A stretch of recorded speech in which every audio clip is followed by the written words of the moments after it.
Well, good evening. I didn't know if I was supposed to point to the exits or not as they were coming out. Welcome to the evening lecture in psychology, sponsored by Psi Beta. Psi Beta is an honor society and student club here at Mesa Community College. We have student meetings every Wednesday at noon in BP 8 on this campus and at 11 a.m. in DW 131 at the Red Mountain campus. Psi Beta does a lot of fun activities and sponsors a lot of great events just like this one. What we have for you this evening is a special treat in our own faculty from Mesa Community College. Dr. Wynn is going to be talking to you about solving problems, resolving conflicts, leadership, and communication, something you'll never use in your life, right? Yeah, of course not. You will be, so it'll be a good opportunity for you. Dr. Call has been on the faculty here at Mesa Community College for a long time, and also used to do these things he's going to talk about in his clinical practice for many years. So please welcome Dr. Wynn Call. Well, welcome everyone. Are you glad to be here tonight?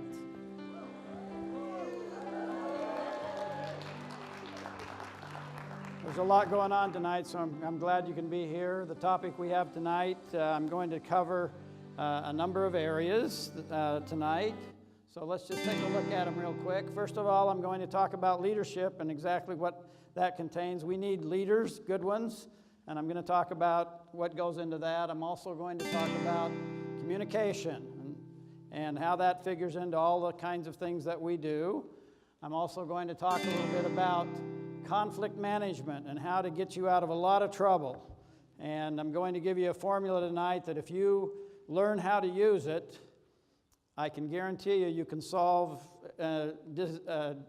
resolve many, many conflicts that happen, and you can do it in a way which is often a win-win for everybody.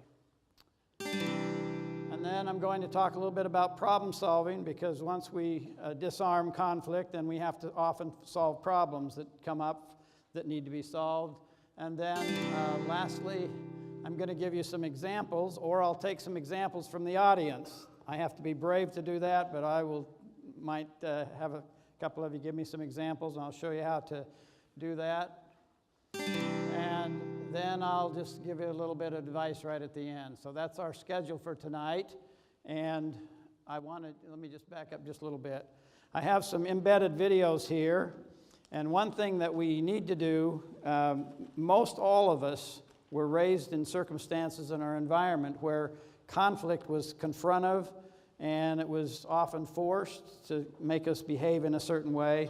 And we have to change the way that we look at things and the way that we do it. So this little, I'll go from here. I think it's self-explanatory. We're willing to change. Change what? Change the way we train, the way we prepare, even change our schedule. No, what kind of schedule changes? I think we need to make it longer, tougher, much more competitive. Longer? You gonna pay for that? We also need to change the way we play the game. What exactly does that mean? My plan is to adopt a new style, a hybrid of the Soviet school and the Canadian school. A combination that requires the highest level of conditioning, speed, creativity, most of all, team chemistry. Any of you remember that movie? And what was the result of that? Do you remember? The United States won a soccer match, which was totally unexpected. So let's take a look at some characteristics of an effective leader. I've given you handouts, and I've got all the quotes that I'm using tonight on all my slides, so you get to go out of here with something to look at and refer to with what you're doing. So let's take a look. By the way, the slides here, the person that helped me with these is Dr. Derek Borman, who's a colleague here in the psychology department, so I appreciate his help on this many years ago. So characteristics, I want to go through these. First of all, if you're going to be a good leader, you have to have clear expectations. You have to tell people what you expect. How many of you like that, when somebody tells you exactly what they expect of you, what they want of you? makes it easier. You have to provide the materials. In other words, you have to have the tools that you need in order to do it. You have to provide recognition. Sometimes people forget to recognize people in just the progress that they're making. How many of you are motivated when people tell you you've done a good job? Yeah, we like that, don't we? And sometimes it's kind of step by step as far as what we do. We have to set an example. I often hear today, no, I'm not a role model. Well, you should be. If you're trying to, I always say that everyone needs to see what good behavior looks like. Do we model that? And if we can see what good behavior looks like, we often will model that behavior, as we do bad behavior a lot of times. It creates a community of people that start to think alike, that start to respect one another, and it communicates a vision. Without vision, we don't make much progress. We're mostly, I always say there's a big difference between people who manage and people who have vision. We need managers, but for a leader, we need to have someone who has vision to see where we can go and where we need to be. They foster, of course, collaboration. We need to collaborate with others. I always say that a good leader keeps people around them that are smarter than he or she is, that they can listen, they can gain ideas from, and we need to listen willingly, not begrudgingly or fearful, but we listen willingly, and we develop, of course, our team, and we also discover each person's uniqueness. Are we all different? Every single one of us are different, and that's a good thing. And we have an opportunity then to use those differences to make the whole better. So let's just take a look at a couple of other things here as far as great leaders and what they do. First of all, we have to define. I actually taken some of my comments, a lot of them. Years ago, I listened to a guy that talked about the difference between people who inspire individuals and people who just talk about leadership, but they don't really motivate people to do the difference. Do you know the difference between motivation and a person who has inspiration? Any guesses?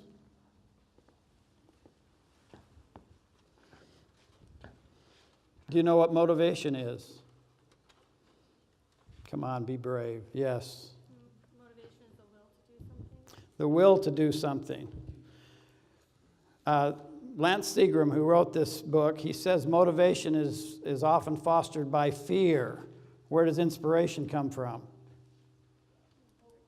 What inspires you? Have any of you ever been in love?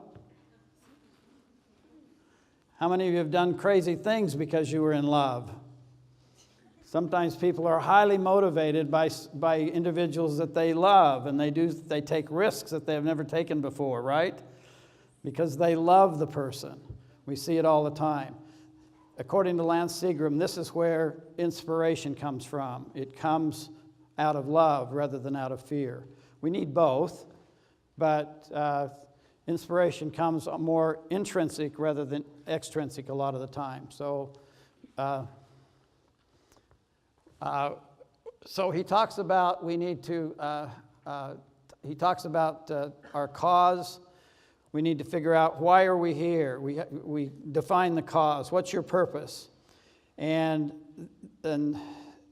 of why we're here. And then, have you ever thought of trying to figure out what your calling is? What do you think about when you think of a calling? Do we all have a calling to do something? You think so? Yeah. If you know exactly what your cause is, and you know what you think your calling is, does that motivate you? And more importantly, does it inspire you?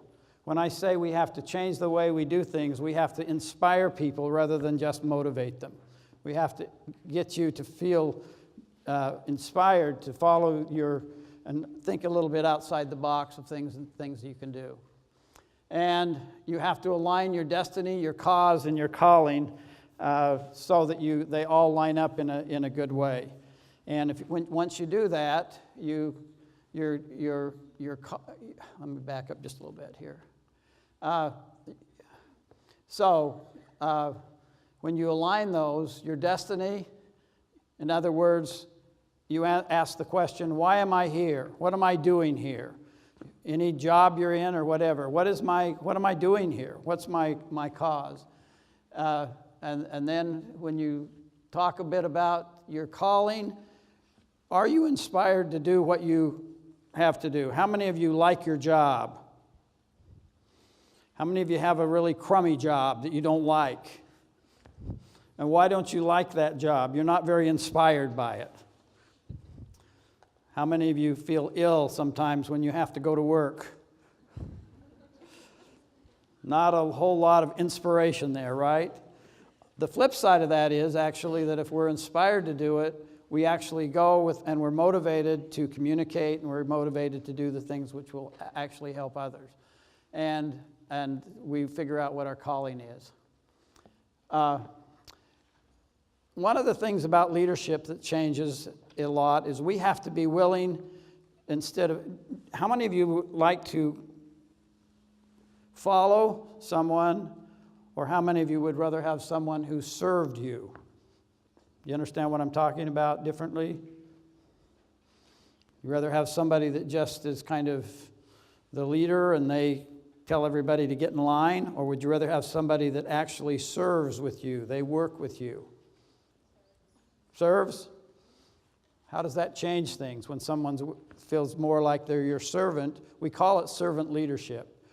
It's the most effective way to lead. We know that, even though a lot of leaders that we have skip that, and it's not nearly as effective as what we do. We need, as far as guiding the contributions of brilliance, and I think I've said enough about that. We talk about that. My late colleague and friend, Dr. Gary Phelan, said this about leadership, which I think is excellent. He said, leadership is based on behavior and not on authority or position. How many of you have been in with people who lead by their power of their position? How many of you have seen people change when they put on a certain suit or a badge and suddenly their personality changes? You try to figure out what's happened to them, right? You think, my gosh, yesterday you were kind of my friend, now suddenly you act kind of weird and want to force me to do things. So that's what he's talking about. Leaders do not try to control others, but create an environment that enables others to be successful. In other words, a leader's biggest desire is to do what for you?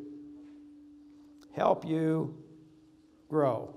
Help you become the best that you can become. Healthy, effective leaders make relationship development a top priority. Leaders and effective leadership are the threads that weave together the values and the ethical principles that departments and other organizations are built. Some of the most successful organizations are organizations which are built on that model. Believe it or not, Walmart started out with that model, pretty much. The old airline, America West Airlines, started out with that model. A lot of companies started out with that model, and now they're out of business because they forgot that model a bit. So sometimes those kind of things happen. I have some quotes that I just want to run through with you a little bit here that talks about it with some people you might recognize. It is not the stars that hold the destiny, but ourselves. So we need to look where for our calling and our motivation? Within ourselves. We need to figure out where we have talent and where we don't. When I was young, I thought my calling was to be a basketball player. You can see I had an obvious problem, all right? But my mother never tried to stop me, and I shot a lot of baskets. And I played on a few teams, and she never told me to stop. And my actual goal was, when I was young, believe it or not, I thought I want to be an NBA basketball player. Well, I've soon come to find out that that's the land of giants, right? And I had a problem. Now, I could still be out there shooting those baskets, and it wouldn't have done me much good. But what we have to figure out is where we do have some talent, where we do have some abilities within ourselves, and then we need to capitalize on those. And that can make all the difference as far as what we do. So I hope you'll do that. When one is out of touch with oneself, one cannot touch others. Who do we have to become congruent with first? Ourselves, don't we? Do you like being around a person who is at peace with themselves? You just kind of feel good about them, don't you? They don't seem to have another agenda going on for them. And then Steven Spielberg says, I don't dream at night, I dream all day. I dream for a living. What is he talking about here? Starts with a V. Vision. Vision. He's not just managing or directing movies. What is he doing? He can actually look at it and he can see what the possibilities are. That's why he's been such a great director. So, we often talk about institutions and places. They have mission statements. What I'm suggesting, what Lance Seagram talks about here, is we have to change how we look at things. Vital elements of a compelling cause. What's your cause? It honors the sacredness of the people. The focus is on the people. People are the folks who make things work. I don't care where we are. It is the inspiration of one person that counts. Every person and their unique abilities is what counts. In the old myth, the old way mission statements, we have one at MCC. How many of you know what the mission statement is at MCC? Raise your hand. Wow. Why do we have it? They got it posted all over. Never read it. Why? Well, I can tell you a couple of reasons. I'm a bit of a rebel on this. Mission statements developed by a team by consensus. Everybody says, yeah, is this our cause, I guess, or this is what we want to do. But it's no individual, the individualism is kind of taken out of it. And a mission statement has a tendency to, it's a quantifiable goals. It isn't specific enough as far as I'm concerned. So I think we have to change the way we do things, the way we play the game. And this little quote here I kind of like. It's not the life of 100 times too, isn't life 100 times too short for us to do, I can't get it. It's a fancy slide there, all right? It's too fancy. Too short for us to bore ourselves. Life is short, isn't it? I can tell you for me it's getting real short, all right? So we think about the things that we want to do and the things that we could do can make a difference as far as what we're doing. And here's something that is often typical of people who lead and inspire people, inspire people to do out of love and concern for them. But a man's reach should exceed his grasp, or what is heaven for. So we should always push ourselves, try to inspire ourselves, to challenge ourselves to do things that might make us stretch just a little bit. Just on that fact, how many of you have had a job or said you could do something and you have a tendency to raise your hand or volunteer for something, and then when you actually got the responsibility of doing the job, found out, oh my gosh, I don't know if I can do this for sure. Any of you been in that category? Yeah. Any of you put in a couple of all-nighters? I know I have a couple of times. You're thinking, oh, I don't know if I can do this, when in reality, we really grow. And most of the time, we learn a lot by that, and we can do well. After one has discovered what he is made for, he should surrender all of his power in his being to the achievement of this. He should seek to do it as well, it's so well that nobody else could do it better. Does that mean anything to you? I've always told my kids that, and when they're little, they all think that they might want to do things, different things. I always say, you don't have to do things like I've done it. I expect a improvement on the old model. However, they need to try different things and then have the opportunity to achieve whatever they want to do and do it as good as they can possibly do it. What does that do for your feelings of self-worth and esteem? Make you feel good? Yeah. But you have to push yourself. And so good leadership does that for individuals. Use what talent you possess, and I love this one. The woods would be very silent if no birds sang except those that sang the best. But when we bring them all together, what happens? Many of you have been out in the forest lately and listened to the sounds. Do they all contribute a great deal to what's going on? Because everyone has a talent, everyone has something that they can contribute as far as what's going on.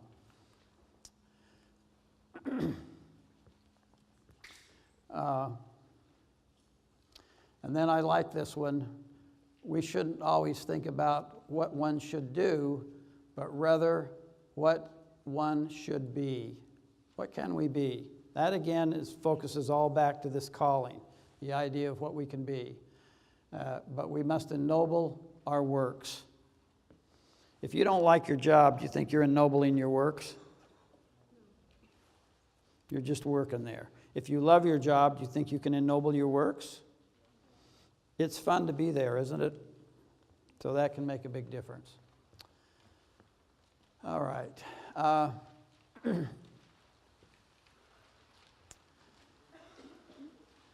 And of course, I'm a cognitive behavioral guy. Often if we do this, the world is what we think it is, isn't it? If we can change our thoughts, we can change the world. Regardless of what may be going on around you or what might be happening, if we change our perspective, if we look at it, we can change a lot of things. We have control over that. Sometimes we don't have control over our situation. I've been in countries where people are in extreme poverty, and yet some of them are quite happy. I'm thinking, how could you be happy in this situation?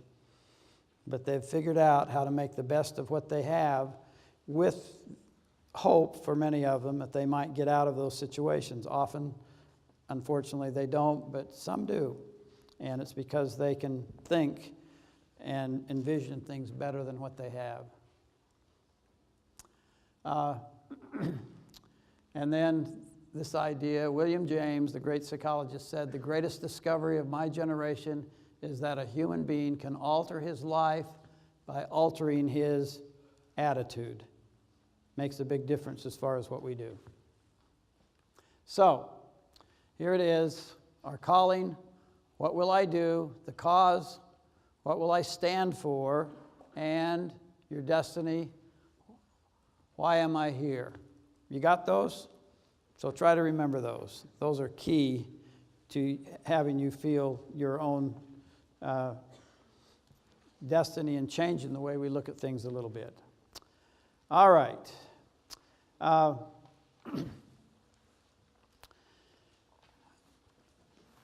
This is very close to what Nietzsche said, but this saying says, he who has a why to his life can bear almost any now.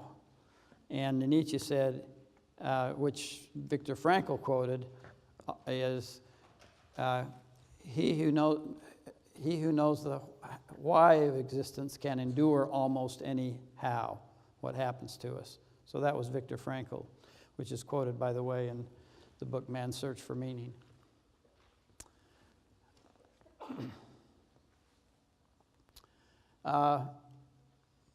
And then this idea, there is no higher religion than human service.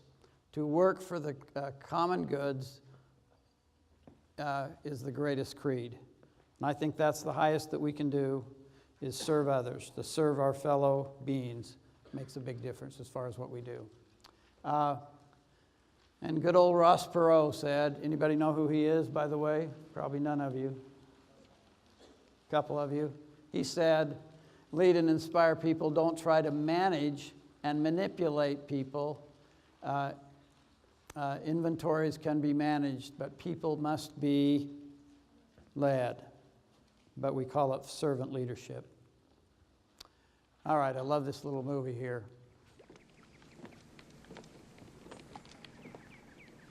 Notice anything different about me? No. Do you, Just Sam? turn that up just a little bit. Is anybody up there? Well, I just picked it up. Wonder what I'm going to pick up next. Try diving. All right, diving. I know a great teacher. I mean, my dad, he just dropped me in the water without warning me first. I mean, I nearly drowned. My whole life flashed before my eyes. Well, you're lucky you're only 12. It was still grim. And what is it with him and diving? Well, what's the big deal? Well, whoa. He probably just wants you to beat it, that's all. You know, he probably just wants you to dive because you're afraid of diving. Did I tell you I sailed on my first try? I just let the boat do the work. That was my secret. But with diving, what's the thing? What's the trick? I don't know. It's supposed to be easy. Well, can you give me a handle on it? Thanks. Careful. Oh, careful. Just go to the edge. Go Careful. Go to the edge. Come on, toes up, to the edge. Don't worry. Come Right on, here. come on. Let's take- call this the edge right here. Okay, This is then the edge. step up to the edge. Well, then walk up to our edge. Okay. Got you? Now bend your knees. Bend your knees. Very good. So bend your knees and stiff as a board. I am support. Now lean forward. All right, just a second. Don't rush it. Just a second. This is my first dive. Okay. Lean, lean. Wait, I can't see what you're doing. Will you get in front? All right, careful. Hold it. Come on, Wait. Come on. Okay, Come on. Now hold my shirt. I'll show you what we're supposed to do. I got it. Okay. All right. And bend my knees. Bend your knees. Lean forward. Arms out straight. Arms out. Stiff as a board. Honey, come here, look.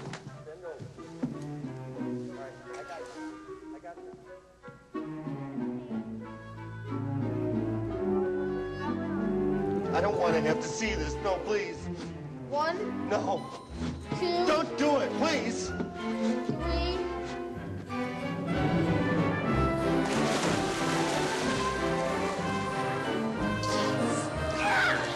Yeah. Very nice, Bob. Thank you. Thank you. I'll take it from here. You go! That's wonderful! Did you see me dive, Dad? Did you see me dive? I go! Thank you. Excellent. Here, watch this. I can do it again. I'll take it from here. Did you see that? Here, I'm gonna do it again. Thank you. Thank you very much. I did it. Very nice.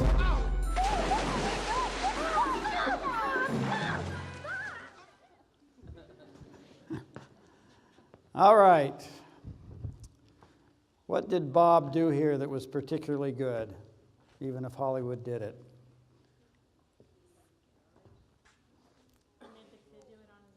Well, he didn't make him do anything, did he? He asked him some leading questions.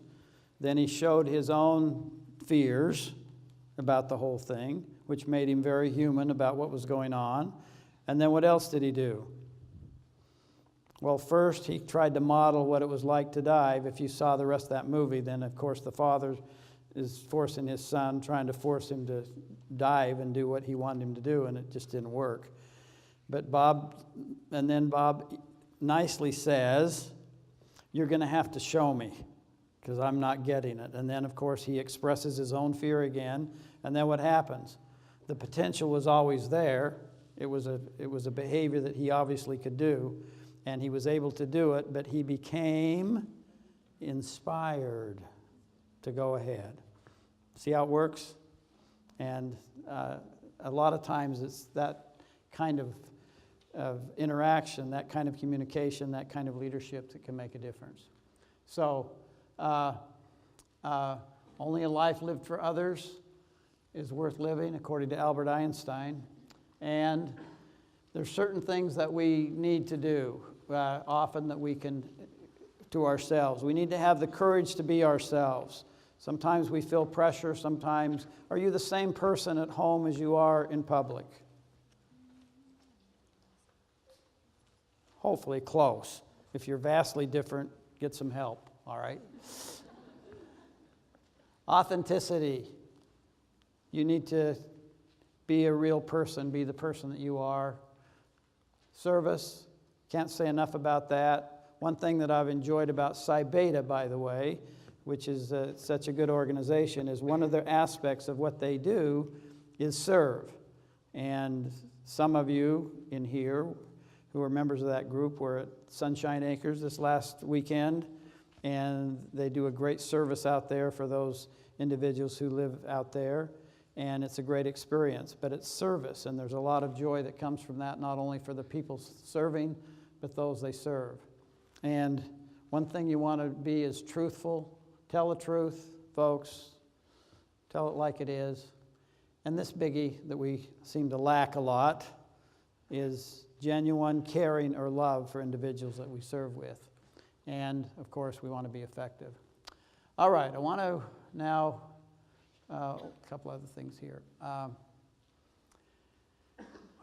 think I'll skip a couple of these just because you have them.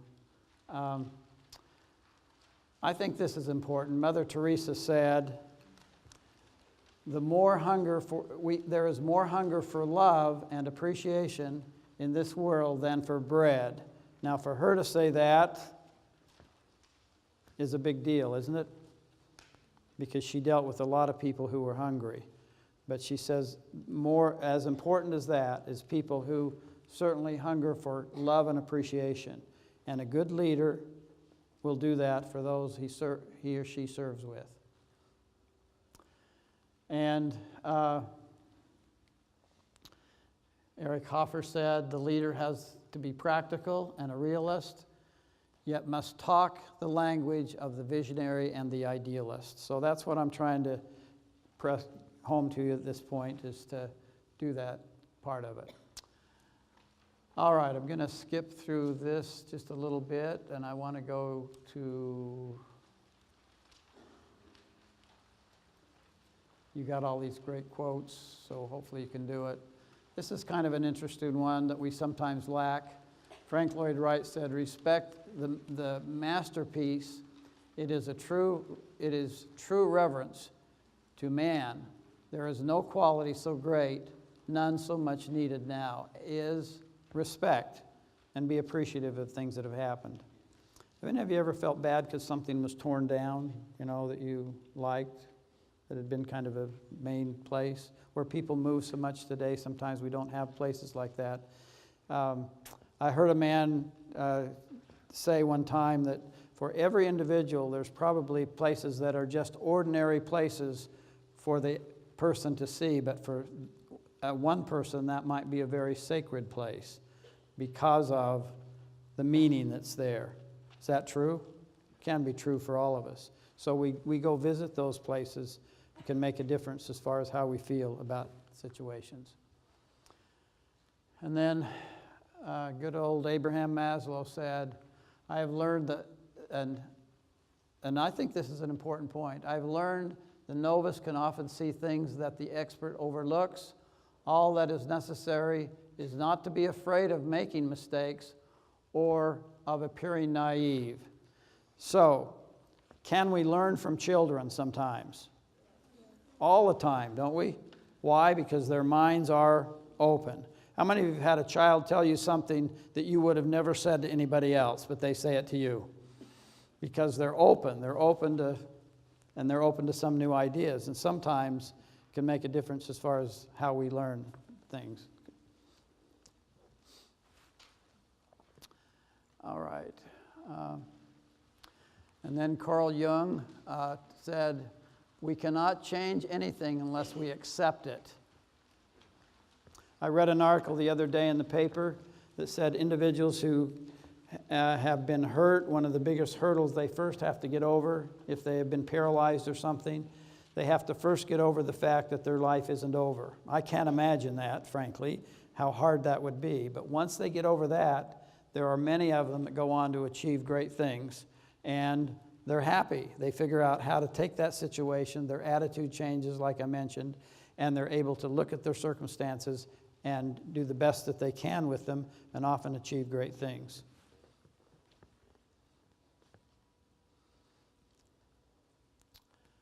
Okay, I got to get on to my problem solving. I'm going to run out of time here.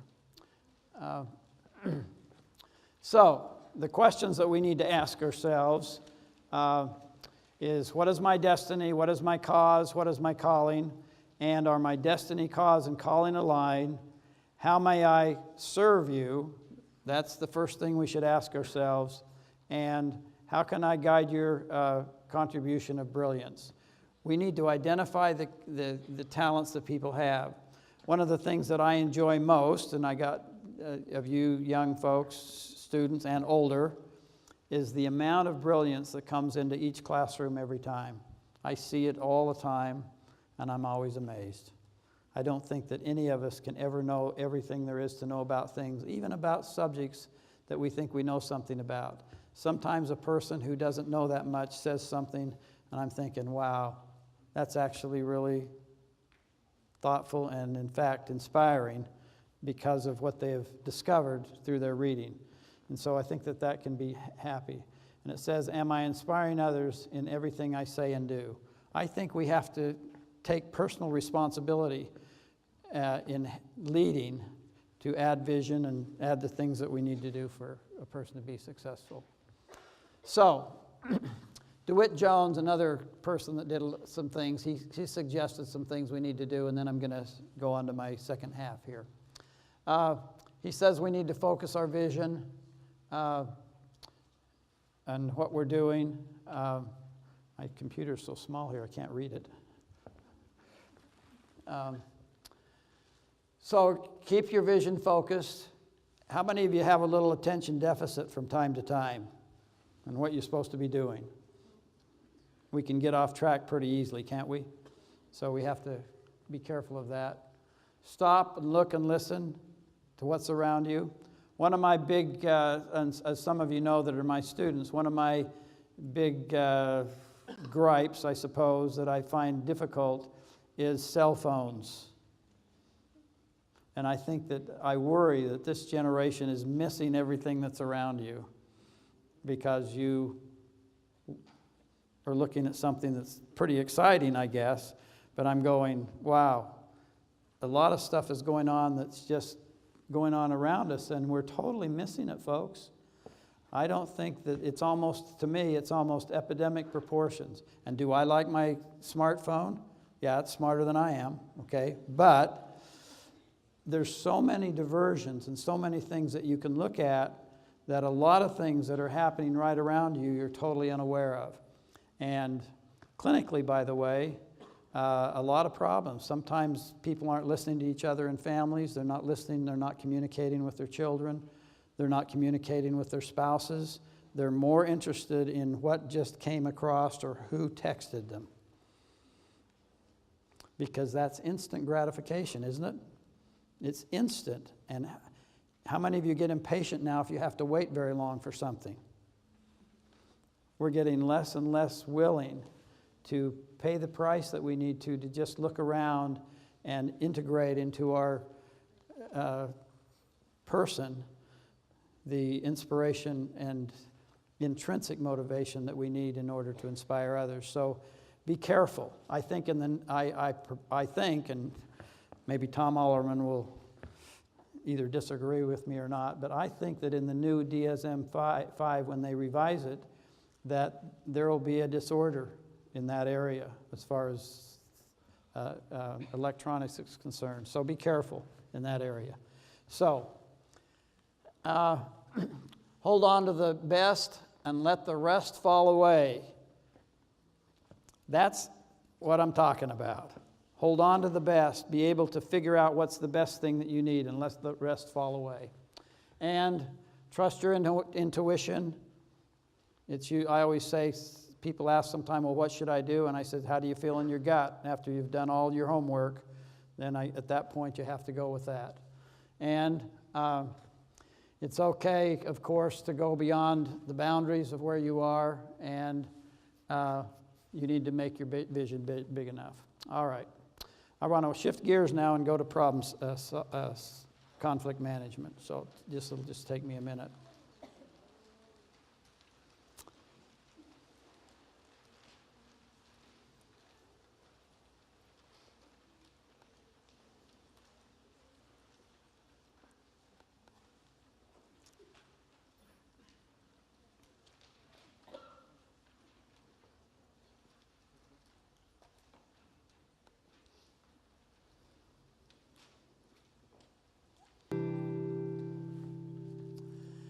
All right, first I'm going to talk about communication, and then I'm going to show you a 5-step process that if you don't take anything else away from here tonight, I hope you take a lot more, but if you don't take anything else out here, this is going to show you how to disarm conflict and then how to move that into problem solving. But first I want to talk about communication in general, because a lot of the problems that we have are not because sometimes people intended it, but miscommunication causes a lot of issues and a lot of problems.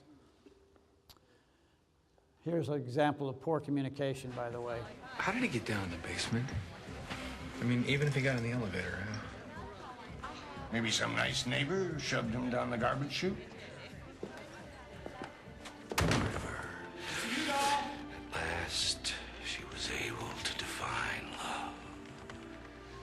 Love was... Mr. Udo, I'd like to speak to you, please. let me do this by myself. Love was... Are you in there? Yes! Maybe this can wait. I found Verdell, Mr. Udall. Well,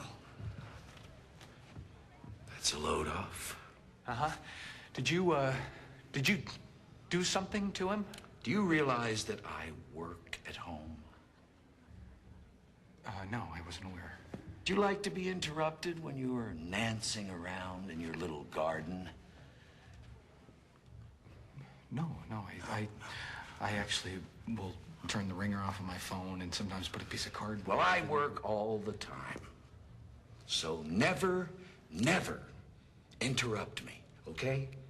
Not if there's a fire. Not even if you hear the sound of a thud from my home, and 1 week later, there's a smell coming from there that can only be a decaying human body. And you have to hold a hanky to your face because the stench is so thick that you think you're gonna faint. Even then, don't come knocking. Do you get me, sweetheart? Yes. It's not a subtle point that you're making. Okay, then.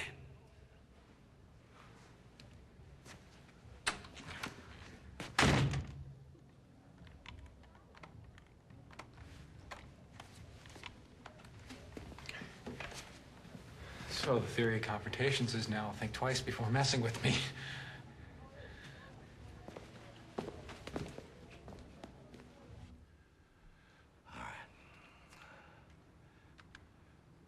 Love was...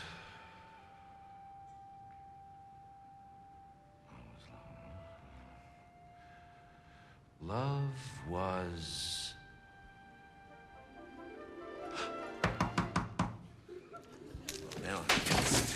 Now I am really pissed! Oh, don't touch! Don't touch! Don't touch! Shut up! You think you can intimidate the whole world with your attitude, but you don't intimidate me. I grew up in hell, homeboy. My grandmother had more attitude. Police! Don't act much, morons! Help me! Help me! Help me! Assault and battery, and you're black! I like Simon. I like him enough to batter you unrecognizable if you verbally abuse him or so much as touch that dog again. Meantime, I'm gonna think of some way that you can make it up to him. I paid doing this! I'm an art dealer. Have a nice day. Hey, party! Party! Few problems there, right? Did anybody really communicate there?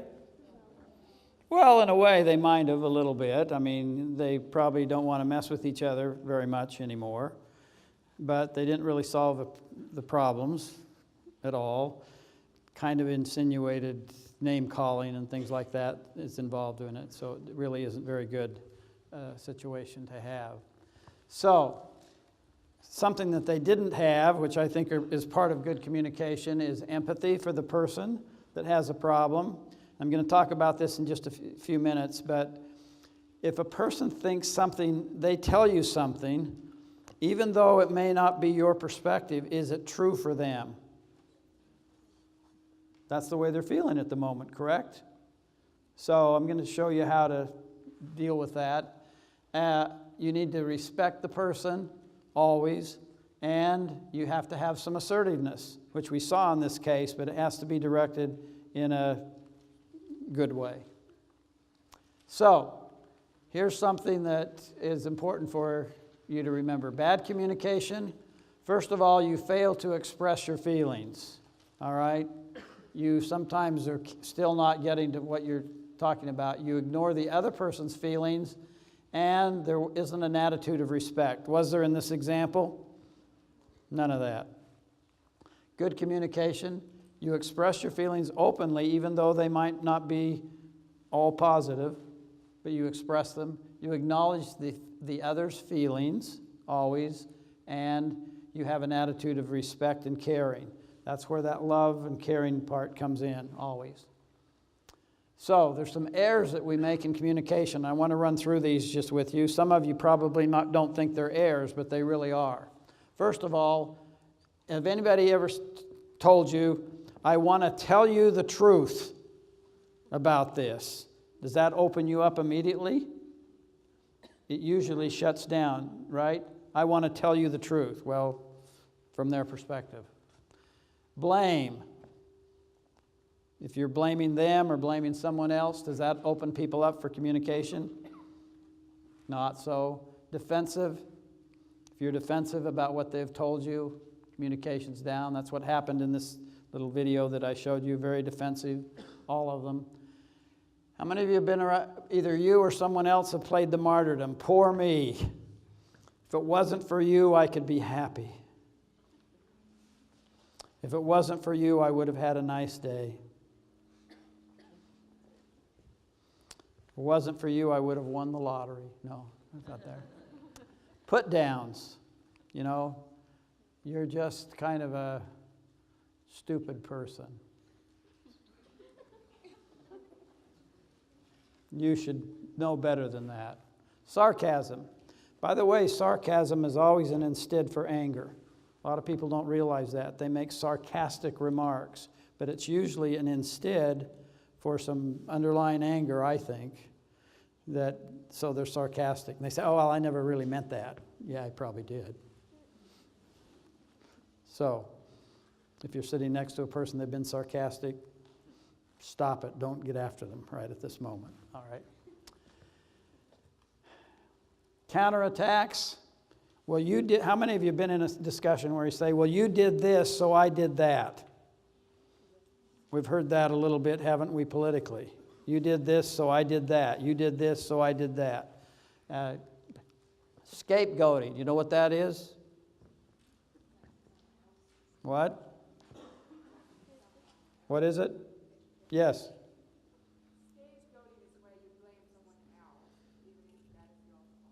Yeah, it's never. You put all the burden on someone else. It couldn't have been you.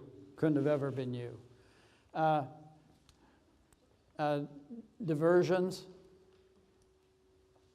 Have you ever been around somebody that you start talking about something and they divert to something that really has nothing to do with what you're talking about?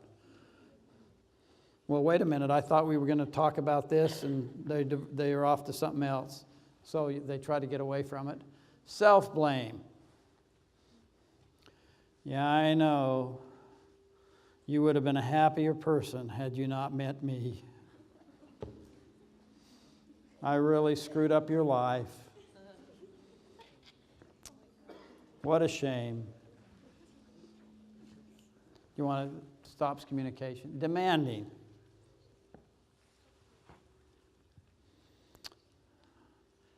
Just before I came over here, I have a little, almost 6-year-old little girl. She just got home from kindergarten. As soon as I walked in the door, she said, "Dad, I want some ice cream." And I said, "Well, just wait a minute. Let me get this and this." "No, I want some ice cream." I said, "Just give me a minute, and I'll get you some ice cream." "I want some ice cream." And I said, "Okay, I'll be a bad guy. I'll get you the darn ice cream," all right? So we can get frustrated about it, but when people are demanding, does that help communication? Now, we expect it from a young child often, but we shouldn't have it from adults. Denial. Denying that it ever happened. Here's a biggie that sometimes people don't think that help. I just am trying to help you. I was just trying to give you a little advice and help you. Helping can stop communication. Problem solving. How many of you have ever talked to someone about a problem and you didn't really want advice, you just wanted them to listen? Anybody in that category? You're just telling them about events that happened. All you wanted to do is just have them listen, and that would do it. All right? Mind reading. I know what you're thinking. No, you don't know what they're thinking. Usually you get it wrong. Passive-aggressive, a person that's real passive, and then all of a sudden they're aggressive on something that doesn't need to be that way, and then some other stuff. So here's what I want you to remember tonight. Circle this one big on your handout. If you learn how to do this, you'll learn how to solve conflicts, and I'll go through it step by step with you. It's really the meat of what we're going to talk about. First of all, there's 5 secrets to effective communication and problem solving. First of all, I'm going to talk about the disarming technique and how you do that. We're going to talk about empathy, and it can either be thought empathy or it can be feeling empathy. Then we're going to talk about inquiry, on how you get out what you need to ask and questions you ask. And then you go to I feel statements, which you're talking about your feelings about that, and stroking. And what we're trying to do here, folks, is all of the stuff that I'm going to teach you about. Normally people go this way or defend themselves. What I'm going to show you here, it's all focused out to the other person. It's always out in this direction. So here we go.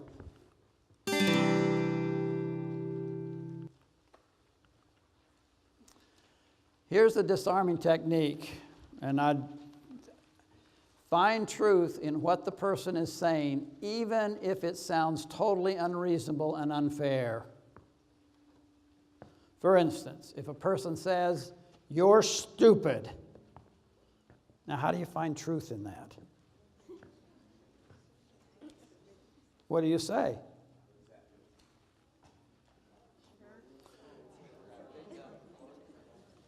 What? Sure, you've acted dumb before. So are you going to be a martyr?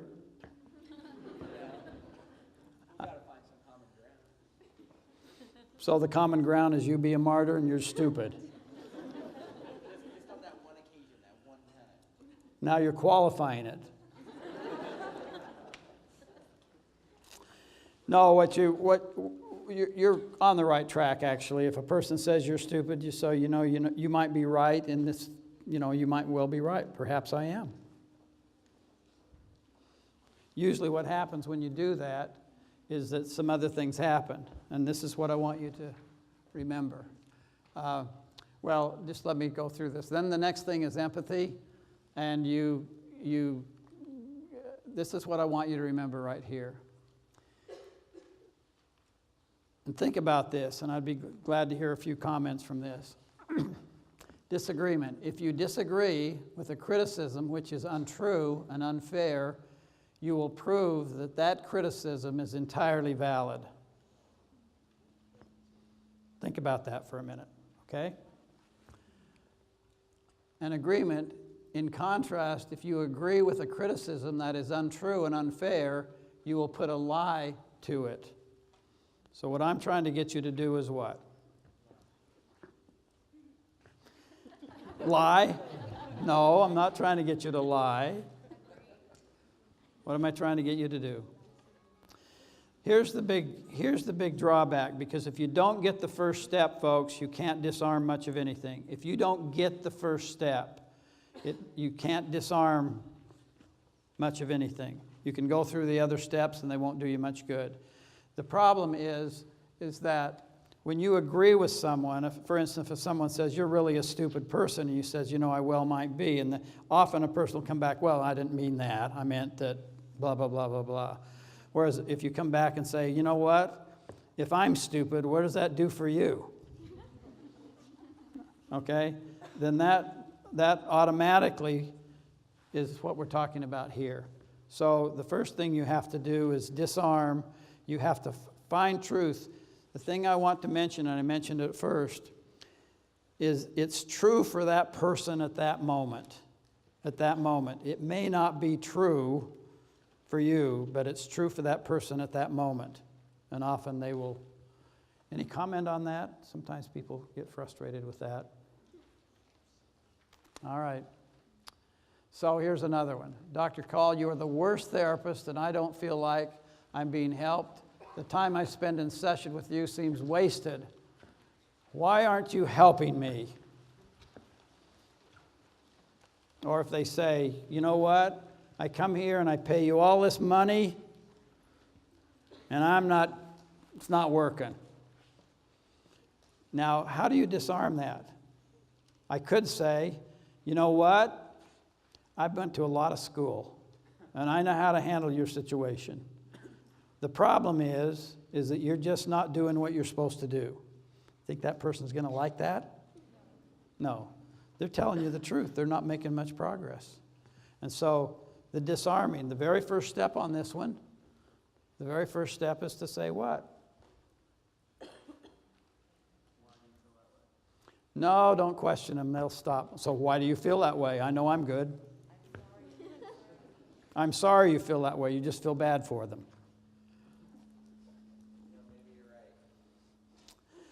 That's the point. If a person said that to me, and I'd say, you know what? I probably aren't a very good therapist for you. Because you've come here, you're paying me good money, and you're not happy with what you're doing, with what happened. So I'm probably not very good for you at this point. And then we move from that to the feeling or thought empathy. And when you get to that next step, let's see. Let me just back up here. I want to make sure I got the right slide here.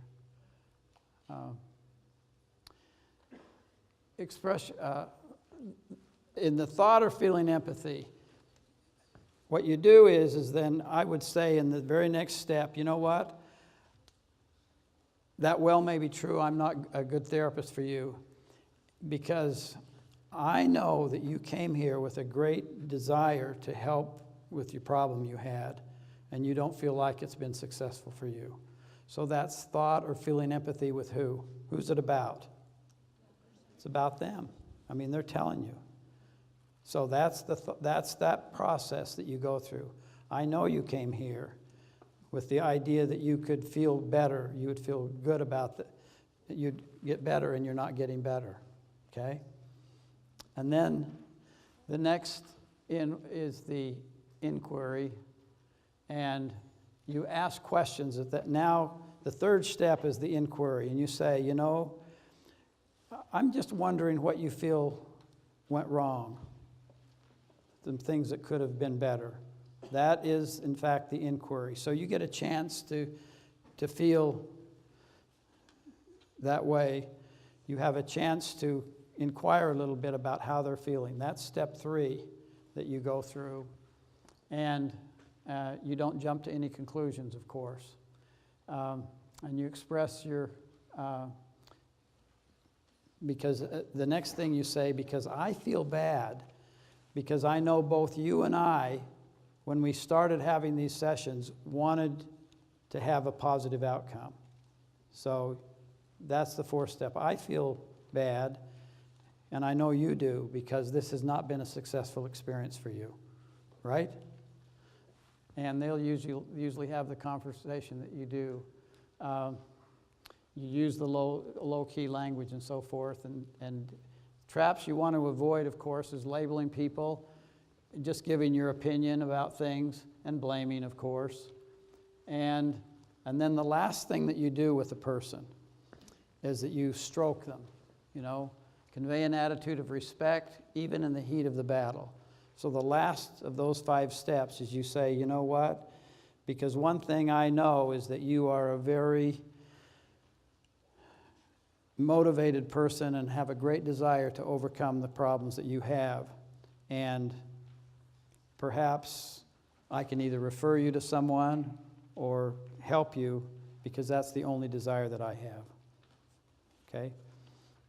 What happens a lot of times when you tell a person that? I can tell you this one example, for instance. I had a person, a lady that she was actually borderline personality, but she said to me, we'd had a couple of sessions, and she said to me, Dr. Call, you are the worst therapist I've ever been to in my life. I mean, you are absolutely the very worst therapist. And I said, you're probably right. I am not a good therapist for you.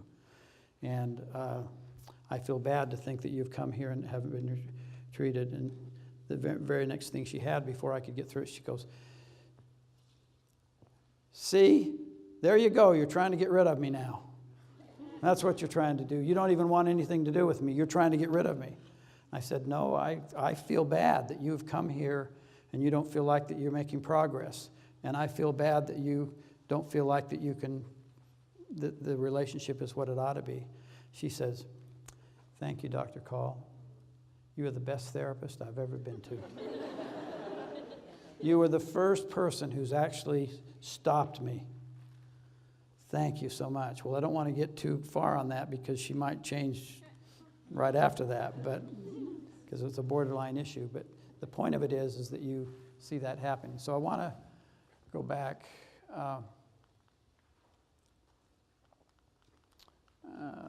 Trying to hurry to get done here. We're getting.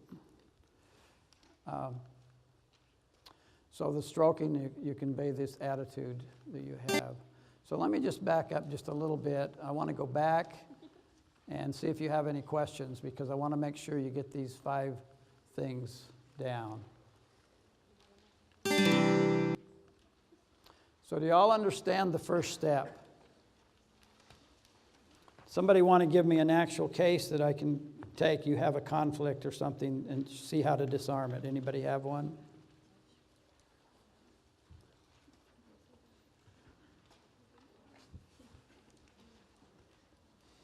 Anybody had something happen to them that they didn't know how to disarm, that somebody accused you of something or said that you had done something that caused some conflict of some sort? How would you disarm it? Because the first task you have to do is what? Huh? You have to find some truth to it. Yeah, you're always looking at that. So you're finding truth in what they say. The reason I have to emphasize that, because if you lose that first step, the rest won't matter. You have to disarm that first step. A lot of conflict management styles and things that people have always say, yeah, they work and they have different approaches, but if you don't have that disarming effect, often when you disarm, people will then say, well, that's not exactly how I meant. And then you get a chance to talk about because I feel bad that this has happened. Don't you feel bad when you're in conflict? What if it's an officer accusing you of a crime? Well, you want to be careful. Well, yeah, I probably did rob the bank. No. That might be a little difficult under the circumstances, but I wouldn't confess to doing something you didn't do. But if the officer, yeah, that's a tough one. If an officer convicts you or accuses you of a crime, you could say, you know what, officer, I'm sure you think you're right. And I feel bad that you have such a difficult job. But I'm just wondering how you came to the process of picking me out. I can tell you that I was, along that line, I was driving across the Indian reservation, and all of a sudden I see this police car with his light on wanting me to pull over. And I thought, oh dear, because I was just going with the traffic, a little over the speed limit, but everybody was going about that. The officer pulled me over, and he said to me, like they often do, he said, do you know how fast you were going? And I said, I was just going with the traffic. And he said, well, you were going such and such amount. And I said, yeah, I'm sure you're right. I'm sure you are right. And I said, you know, it must be hard to be a cop out here because you had to pick somebody.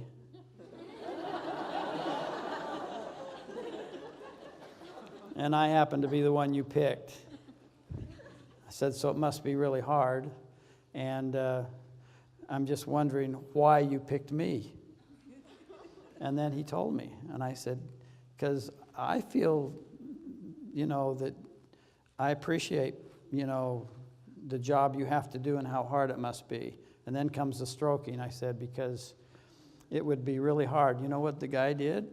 He goes, oh, yeah, in Phoenix, do you know how fast they drive on the freeway down there? And he started telling me all this stuff, And he says, yeah, they go fast. He says, they're always over the speed limit. And he says, up here, he says, I'm just trying to do my job. And I says, I know, and you're doing a good one. I didn't get a ticket.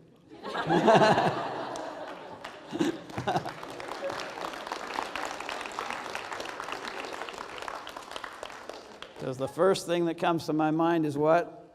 Disarm. So that's what that kind of brought up to me. But he's accusing me of driving fast, which we were a little bit, we were a little over the speed limit. But he told me why he picked it out, because he says, well, I picked you out because I had a temporary plate on my car. I just bought a new car.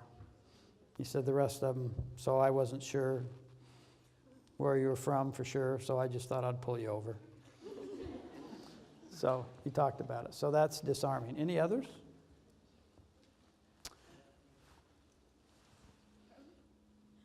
Yes, one right over here. You mentioned the stroking part. Do you think it's more genuine than? It has to be genuine, the stroking part, yes. The last part. For instance, you take a couple that are fighting, marriage, fighting, and the last part of that, the reason they're there is they're trying to resolve things in the first place. And the stroking part is that you would say at the end, you're both very bright and smart people and obviously have some differences, but you also have some real qualities that are positive that brought you together. And I can tell that both of you still love each other very much. They go, I don't know if we do or not, Now, but you stroke it a little bit, and maybe they don't. They're obviously there for a reason, but that's the last part. But you have to disarm whatever's come before that, or it doesn't work. If you don't get that first step of disarming it, and it works all the time, it can make a difference. There's a question up here. Someone have one? Yes.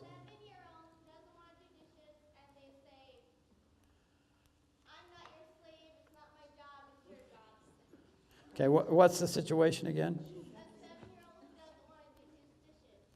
Oh, he doesn't want to do his, and he's 7 years old?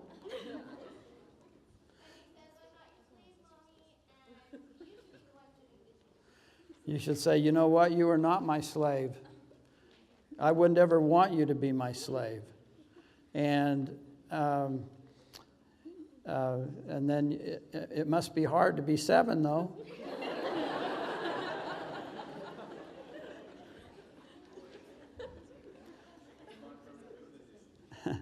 And, you know, he's only 7, but it must be hard. But you know what?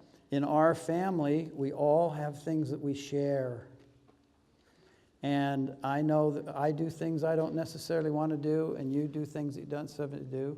So you probably need to do the dishes.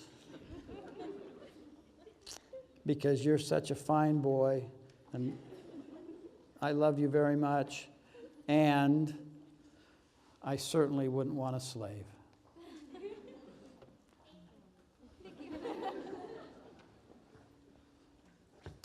Any others?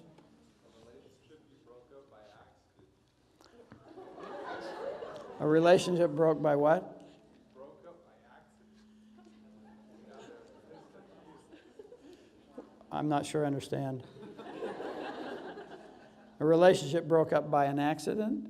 That you broke up by accident. You caused the situation, and now they have problems, and they're pissed at you, and you don't know how to fix it.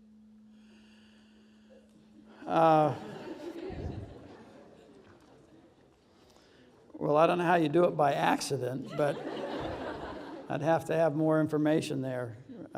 Usually you may have done something that you were unaware of what a huge effect it would have on the person. By the way, and sometimes that happens because of remember, none of us are perfect, are we? So the other person might have some issues, and they may be much more sensitive about a conversation or some word or something that you said that caused them great problems. And what you'd have to do in a certain circumstance like that is somehow figure out how to get an audience with the person again, and then find out what that conflict is and disarm it. That's all you'd have to do, you know. Now, if you get there and the person says, you said it was a terrible accident, and the person says, I know, and it's the last accident you'll have with me. So, but you can disarm and say, you're probably right, because I don't plan on making any more, you know. So, something to do there. Any others? All right. I'm going to go through a few of these now very quickly. I wanted to talk a little. Is that clear on the 5 steps, what they are? All right. I just want to mention here, be careful to use low-key and good language. The goal is to help the person, not to help yourself. You ought to circle that. Remember, the focus is always on the other person, not yourself. You're not trying to defend yourself. We've all been raised in an environment that we normally do what? We're defensive. We try to protect our own ego or our own selves, when in reality, you're always focusing on the other person. And I think I've gone over these. You have them in your notes.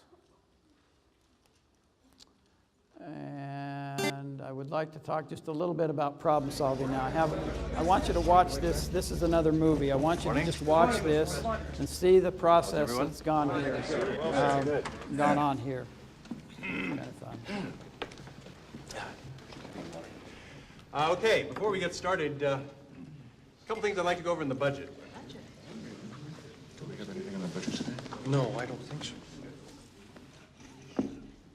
Now, I think I found some ways to put back the homeless section of the Simpson-Garner Works bill.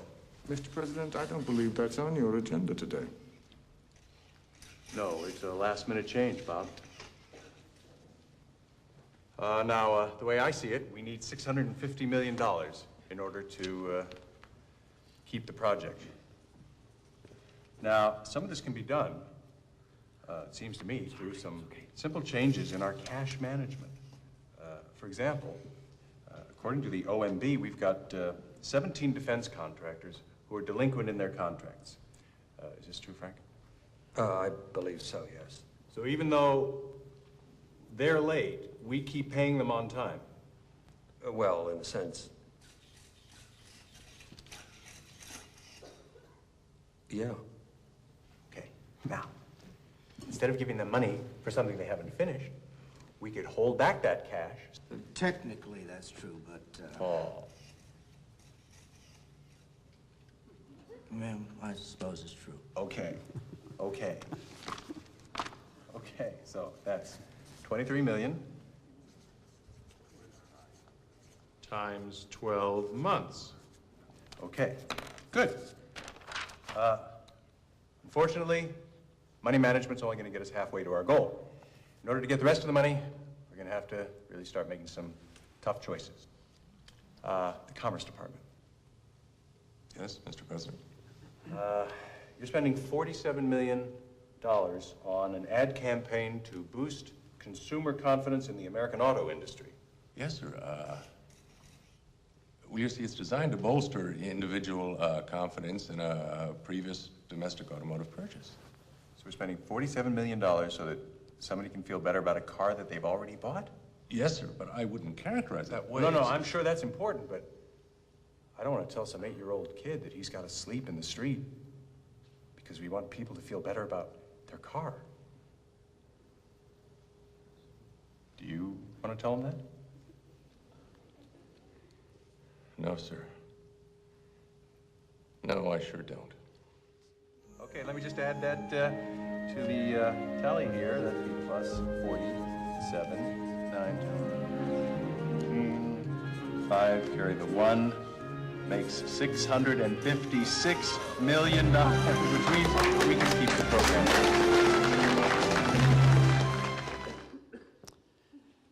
Any of you saw that movie? It's an old movie where it's a great movie, but that's a really good problem-solving thing there because of the process he goes through to get consensus about what's going on and ask some leading questions. So after we've disarmed the conflict, then we move into the problem-solving. I'll just take you just a few moments to go through this a little bit with you. So there's things that we need to do that they did here. First of all, you define the problem. Did he define the problem that they had? Right up front. They did a little he talked about the issue, talked about what was there, he got some thoughts from the people that were there.